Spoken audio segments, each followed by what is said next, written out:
बताता हूँ, भले ही आप सिद्धि को ना मांगो, सिद्धियां आपके साथ कनेक्ट करती ही हैं।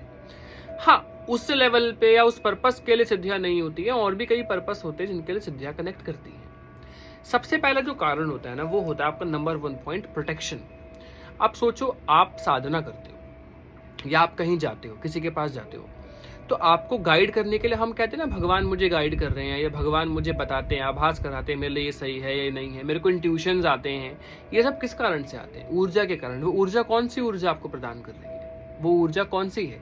वो ऊर्जा आपकी सिद्धियों की ही तो है। सबसे पहले जब आप जाप करने लगते हो ना, जैसे आपने हनुमान जी का जाप शुरू किया, सबसे पहले हनुमान जी की छवि बननी शुरू होती है। छवि बनने के बाद हनुमान जी का स्वरूप बनता है, उसके बाद हनुमान जी का आसन बनता है, उसके बाद हनुमान जी आसन पर बैठे हुए दिखते हैं।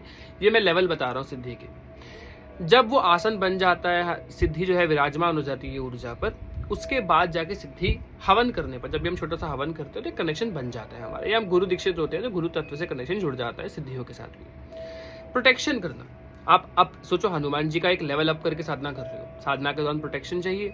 कोई आपके साथ नेगेटिव करना चाह रहा है तो स्वप्न में एकदम से दिखने लग जाता है कि आपके साथ कोई नेगेटिव कर रहा है, इससे दूर रहो, मन में ट्यूशन आ रहे हैं, मेरे लिए सही नहीं है। ये कहाँ से आ रहा है? ये सब कुछ सिद्धि का ही कमाल है। वो बात अलग है कि आपने कभी सिद्धि की ऐसी अपेक्षा नहीं करी कि सिद्धि के साथ मैं ऐसा करूँ, या सिद्धि मुझे ऐसी महसूस हो, वैसा हो, लेकिन ये सिद्धियों का, ये ऊर्जा का ही तो कमाल होता है। ऊर्जा कंबाइन होकर सिद्धि बन जाती है। दूसरा, सिद्धि ही है जो आपको लाइफ पर्पस बताती है। अब कई लोग कहते हैं ना, भैया मेरे लाइफ का क्या पर्पस है, मैं क्या करने आया हूँ। कई लोग शायद लोगों को अध्यात्म में जोड़ने के लिए आए हैं, कई लोगों का कुछ और कार्य है, कई लोगों का कुछ और कार्य है। तो वो सिद्धियां ही हैं जो आपको परफेक्ट गाइड करती है, आपके पेरेंट्स की तरह। ये ना आपकी स्पिरिचुअलिटी में पेरेंट्स है।